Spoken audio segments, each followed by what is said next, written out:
मैं अपने परिवार की इकलौती लड़की थी। जब मैं पैदा हुई तो पूरे खानदान में उत्साह का माहौल छा गया। सब कहने लगे कि घर में लक्ष्मी आई है। अब तक हमारे घर में सारे लड़के ही थे, कोई भी लड़की नहीं थी और मैं अपने खानदान की पहली लड़की थी। मेरा नाम मेरी दादी ने सोनम रखा। जैसे ही मैं होशियार हुई सब लोग मेरे पास आकर मेरी शादी की बातें करते थे। मुझे भी उनकी बातें बहुत अच्छी लगती थी। जो भी आता मेरे लिए गुड़िया गुड्डे लेकर आता और मैं भी उत्सुकता में आकर उनकी शादियां कर आया करती थी। मेरी दादी हर गुड़िया का नाम सोनम रखती और खुशी खुशी मेरी गुड़िया गुड्डा की शादी में झूम झूम कर नाचती। इसी तरह के हंसी खुशी के माहौल में वक्त का पता ही नहीं चला कि वह कब पंख लगाकर उड़ गया और मैं जवानी की दहलीज पर आ गई। जवान होते होते पूरे खानदान में चर्चे होने लगे कि अब सोनम की शादी बड़े ही धूमधाम से करी जाएगी। मेरा बचपन से बड़ा अरमान था कि मेरी शादी गांव में हूँ, क्योंकि शहर की जिंदगी से मैं बोर हो गई थी। असल में मेरे घर में कोई लड़की तो थी नहीं और स्कूल कॉलेज में भी मेरी कोई सहेली दोस्त नहीं बनी, क्योंकि मुझे लड़कियों से दोस्ती करने की आदत ही नहीं रही थी। क्योंकि मेरे बचपन में कोई भी लड़की मेरे पास नहीं थी, सारे मेरे कज़न लड़के ही थे और मैं घर में पड़ी अकेले अकेले बोर होने लगती थी। शहर की आबोहवा तो आप सबको ही पता है। शहर क्या है, बिल्डिंग का एक जंगल है। और मैं कहानियां भी बहुत पढ़ती थी, तो मेरा ज़हन ऐसा बन गया कि मैं चाहती थी मेरी शादी गांव में हो जाए, ताकि गांव की खुली हवा में रहकर मैं अपनी जिंदगी को एंजॉय कर सकूं। और हाँ, एक और सपना था कि मेरी कोई ना कोई नंद ऐसे ही हो जिसकी शादी ना हुई हो, ताकि मैं शादी के बाद कम से कम एक दोस्त बना सकूं। मुझे अपनी शादी की इतनी अरमान थे। मैं हमेशा सोचती थी कि मैं अपने पति के साथ यहाँ जाऊंगी, वहाँ जाऊंगी, यह करूंगी, वह करूंगी, और बहुत सारे तो ऐसे अरमान थे जो मैं बता भी नहीं सकती। धीरे धीरे मेरी शादी की बात चली और एक बहुत ही अच्छा रिश्ता हमारी नज़र में आ गया। मेरी दादी ने जाकर देखभाल की मेरे भाइयों और पिताजी ने उस रिश्ते की पूछताछ की। सब कुछ समझ में आने के बाद मेरी शादी के बंधन में बंधने का टाइम आ गया और जैसा मेरा अरमान था कि मेरी शादी गांव में हो, वह पूरा हो गया और आखिरकार वह दिन भी आ गया जब मैं दुल्हन बनकर शहर से गांव की तरफ आ गई। शादी के कुछ दिन तो बहुत अच्छे गुजरे। हर दिन एक नया उत्साह मेरे अंदर रहता था। रोज लगता था कि आज कुछ नया करने को मिलेगा, कहीं नई जगह घूमने को मिलेगी, कुछ नया खाने को मिलेगा। और इसी तरह महीने 2 महीने पता ही नहीं चला। धीरे धीरे मैं उस परिवार के साथ घुल मिल गई, लेकिन जैसे जैसे मैं घुलती गई तो मुझे लगता कि यह तो बहुत ही अजीब परिवार है।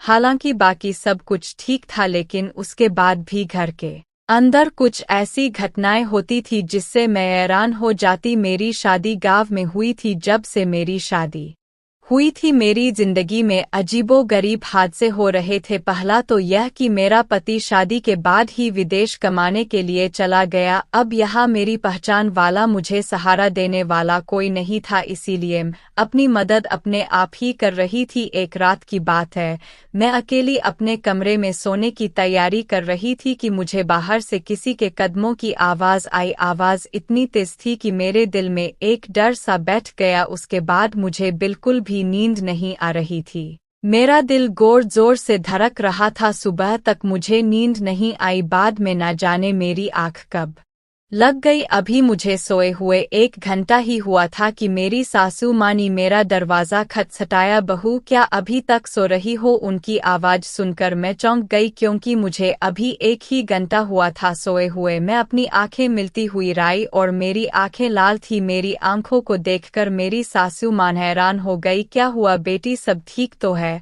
मैंने सारी बात बताई कि रात को किसी के कदमों की आवाज़ सुनकर मैं डर गई थी। बेटी, यह घर ही इतना बड़ा है कि अच्छा भला इंसान भी डर जाए। तुम ऐसा करना, कल से अपनी मेहंत के कमरे में उसके साथ ही सो जाना। आखिर वह तेरी बहन जैसी ही तो है। मुझे सांस की यह बात अजीब सी लगी, क्योंकि वह अपनी बेटी को बेटी के बदले नंद कह रही थी। ठीक है माँ जी, मैं कल से नेहा दीदी के कमरे में सो जाऊंगी। फिर मैं नाश्ता बनाने लग गई। अभी तक नेहा सोई हुई थी। फिर हमने उसे उठाया और हम सब ने मिलकर एक साथ नाश्ता किया। इसके बाद मेरी ननंद कॉलेज चली गई और मैं दिन भर यही सोचती रही कि आखिर रात भर किस चीज़ की आवाज आ रही थी, लेकिन मैंने इस बात का जिक्र किसी से भी नहीं किया। शाम हुई तो मैं यह बातें भूल गई, लेकिन सोने से पहले याद आया कि माँ जी ने मुझे नेहा दीदी के कमरे में सोने के लिए कहा था। मैंने उसका दरवाज़ा खटखटाया। उसने दरवाज़ा खोला और बोली, भाभी सब ठीक तो है?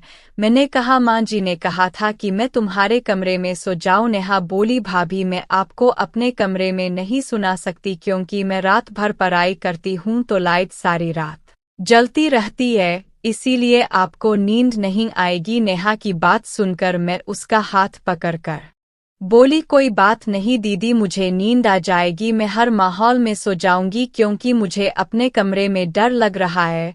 मैं आपको यहाँ कोई परेशानी नहीं होने दूंगी। मेरी बात सुनकर नेहा ने मुंह बना लिया। ठीक है भाभी, कल से आप मेरे कमरे में सो जाना। मैंने कहा, नहीं, मैं आज से ही आपके कमरे में दूंगी। कल रात तो मैंने अजीब सी आवाज़ें बाहर वाले आंगन से सुनी थी, इसलिए डर की वजह से मैं अपने कमरे में नहीं सो रही हूँ। मैं वादा करती हूँ कि मैं आपको किसी भी किस्म की तकलीफ नहीं दूंगी। यह कहकर मैं अपने कमरे में चली गई ताकि अपना बिस्तर और कंबल ले आओ। वापस आए तो नेहा अपना कमर बंद कर चुकी थी। मुझे बहुत बुरा लगा। मैं वापस अपने कमरे में आकर सो गई। रात भर वही होता रहा। अजीब सी आवाज़ें मेरा दिल दहला कर रख देती। अगली सुबह जब मैंने अपनी सास को बताया कि नेहा ने मुझे अपने कमरे में नहीं सोने दिया, तो उन्होंने नेहा को बहुत डांटा और कहा कि कल से अपनी भाभी को अपने साथ ही सुलाना। मुझे कोई शिकायत नहीं मिलनी चाहिए। अब नेहा के पास कोई बहाना नहीं था। जैसे ही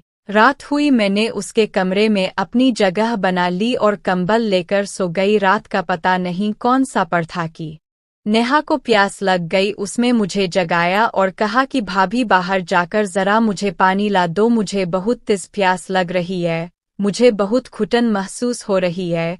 यह बातें सुनकर मैं घबरा गई। क्या हुआ नेहा, तुमने रात को क्या खाया था? वह बोली, तुम जाओ, जाकर मेरे लिए पानी लेकर आओ। मैं शर्मिंदा होकर उठी और पानी लेने के लिए दरवाजे से बाहर निकल गई। मैंने देखा कि नेहा मेरी तरफ गुस्से से भरी नज़रों से घूर रही थी। मैं पानी लेने के लिए चली गई, पर जब मैं वापस आए तो दरवाज़ा अंदर से बंद था। मैं हैरान रह गई। उसने दरवाज़ा अंदर से लॉक कर लिया था। मैंने दरवाज़ा खटखटाया पर उसने दरवाज़ा नहीं खोला। मेरी डर की वजह से जान निकल गई। रात का अंधेरा, ऊपर से घर भी इतना ज़्यादा बड़ा था कि एक कमरे से दूसरे कमरे में जाते हुए डर लगता था। मैं 10 मिनट तक नेहा के कमरे के बाहर ही खड़ी रही और उसने दरवाज़ा नहीं खोला। मैं भागती हुई अपने कमरे की तरफ गई, पर मुझे बहुत डर लग रहा था। मैंने जैसे तैसे करके अपने कमरे की लाइट ऑन की और अच्छी तरह से इधर-उधर देखा और अंदर से कुंडी लगाकर अपने बेड पर लेट गई। फिर अचानक किसी शोर से मेरी आंख खुल गई। यह बिल्कुल वैसा ही शोर था। इस शोर को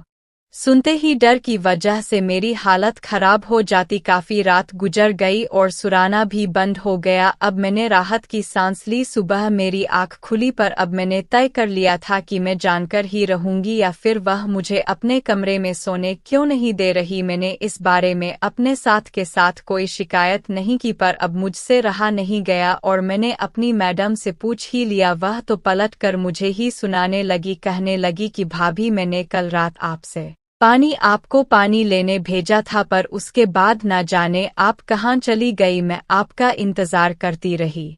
यह बात सुनकर मैं हैरान रह गई कि लोग कितने मतलबी और झूठे होते हैं, लेकिन हम क्या कर सकते हैं। मैं अभी रात को नेहा के कमरे में सो गई। रात को फिर से वही तमाशा हुआ। उसमें मुझे पानी के लिए जगाया। मैंने उससे वादा लिया कि वह दरवाज़ा बंद नहीं करेगी। फिर उसने फिर से वही हरकत की, दरवाज़ा अंदर से बंद कर लिया था। मुझे फिर से अपने कमरे में जाकर सोना पड़ा। अब मैंने सोच लिया कि अब कल से मैं पानी लेने नहीं जाऊंगी। मैंने अगली सुबह नेहा से कोई शिकायत नहीं की। दिन गुजर गया और मैं रात को फिर से उसके कमरे में सो गई। रात के 2:30 बजे उसने मुझे वैसे ही जगाया और बोली, भाभी मुझे घबराहट हो रही है, मेरे लिए पानी ले आओ। पर मैंने आपकी आंखें नहीं खुली। मैंने सोने की भरपूर एक्टिंग की। उसने मुझे जगाने की बहुत कोशिश की, पर मैंने आंखें नहीं खोली। वह मुझे बार बार जगाने की बहुत कोशिश कर रही थी, पर मैं उठने वालों में से नहीं थी। फिर उसने मुझे ऊंची ऊंची आवाज़ लगाई, पर मैं बिल्कुल भी नहीं है।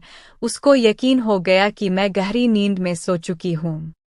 यकीन हो गया कि मैं गहरी नींद में सो चुकी हूं तो उसने अपने कमरे की अलमारी खोली जिसकी चाबी उसके पास ही रखी हुई थी। फिर उसने अलमारी में से एक पोटली निकाली और एक नज़र मेरी तरफ देखा, फिर अपने कमरे की खिड़की खोली और बाहर छलांग लगा दी। यह देखकर मेरे तो होश उड़ गए। हे भगवान, यह लड़की रात के समय कहाँ जा रही है? उसको घर की इज्जत का कोई तो ख्याल होना चाहिए था। एक बार तो मेरे दिल ने कहा कि मैं जाकर अपनी सासू माँ को बता दूं कि नेहा आधी रात को किसी से मिलने जा रही है। फिर मैंने सोचा कि पहले मैं खुद नेहा को समझाकर देखूंगी। मैं बिस्तर पर लेटी हुई थी कि पीड़ित फिर से खिड़की खुली थी, आवाज आई। मैंने उठकर खिड़की भी बंद नहीं की थी। मैं बहुत डर गई थी। मैं चुपचाप लेटी रही। देखा तो नहीं, कमरे की खिड़की से दोबारा वापस अंदर आ रही थी। उसने खिड़की और अलमारी बंद कर दी और अलमारी की चाबी अपने पास ही रख ली। मैं तो हैरत के साथ उसकी तरफ देखती रह गई थी, लेकिन यह तो बड़ी बहादुर निकली। अब मुझे समझ आया कि नेहा मुझे रात को पानी के बहाने कमरे से बाहर क्यों भेजती थी। मेरे एक ऐसा आइडिया आया और अगले दिन नेहा के कमरे में सोने से पहले मैं उसको सख्ती से मना कर दूंगी कि आधी रात को मुझे पानी के लिए मत जगाया करो, मेरी नींद खराब होती है। इसलिए मैं आज पहले ही जग में पानी भरकर लेकर आई और टेबल पर रख दिया। अब उसके पास कोई बहाना नहीं था कि वह मुझे रात को जगाए। रात के उस पर वह बिस्तर से उठी और अलमारी में झांकने लगी। मैं सोने का ड्रामा कर रही थी, उसमें वैसे ही किया। खिड़की खोली और बाहर छलांग लगा दी। वह रानी से देख रही थी। अब मुझसे सब्र नहीं हो रहा था, इसलिए मैं भी बेड से उठी और नेहा की तरह ही मैंने भी खिड़की से बाहर छलांग लगा दी। खिड़की ज्यादा ऊंचाई पर नहीं थी। यह खिड़की घर के पिछवाड़े में खुलती थी। नहीं हो तेज रफ्तार से चल रही थी। मैं भी उसके पीछे पीछे चल रही थी, पर मुझे बहुत डर लग रहा था। फिर मैंने सोचा, मेरी ननंद इतनी बहादुर और दिलेर है, फिर मुझे किस बात का डर, जबकि तो सच की तलाश के लिए जा रही थी। थोड़ी देर बाद में नेहा ने पीछे मुड़कर देखा, पर भगवान का शुक्र है कि उसकी नज़र मुझ पर नहीं पड़ी। यह एक पुराना खंडर था, शायद कोई कब्रिस्तान था, और नेहा वहां अंदर चली गई और जाकर ना जाने क्यों वह जमीन पर बैठकर मिट्टी खोदने लग गई। उसे ऐसा करता देख मैं तो उल्टे पैर वापस मुड़ के घर आ गई। फिर मैंने सोचा नेहा को कैसे काबू किया जाए। फिर बैठे बैठे मेरे दिमाग में एक और आइडिया आया। मैं नेहा से सारी हकीकत जानना चाहती थी। घर के बाकी सारे दरवाजे बंद होते थे, इसलिए नेहा के आने जाने का रास्ता वह खिड़की ही थी। मैंने उस खिड़की को अंदर से बंद कर दिया और खुद उसके पास बैठ गई। मैं नेहा के आने का इंतजार कर रही थी। तकरीबन 1 घंटे बाद मुझे नेहा के आने की आहट हुई। मैं चौकन्नी होकर बैठ गई। नेहा ने धीरे से खिड़की खोलने की कोशिश की, पर खिड़की तो अंदर से बंद थी। फिर मैंने उसको अंदर से कहा, नेहा, मुझे तेरी हकीकत का अंदाजा हो गया है, पर जब तक तू मुझे पूरी बात नहीं बता देगी मैं खिड़की नहीं खोलूंगी और तुम सुबह तक घर से बाहर ही रहोगी। घरवाले तुम्हारे बारे में क्या सोचेंगे, इस बात का अंदाजा तुम खुद ही लगा लो। मेरी बातों को सुनकर नेहा गुस्से में आ गई। अरे भाभी, तुम पागल तो नहीं हो गई? जल्दी खिड़की खोलो और मुझे अंदर आने दो, जल्दी करो, अब खोल भी दो। नेहा की जल्दबाजी बता रही थी कि वह भी डर गई थी। मैंने साफ मना कर दिया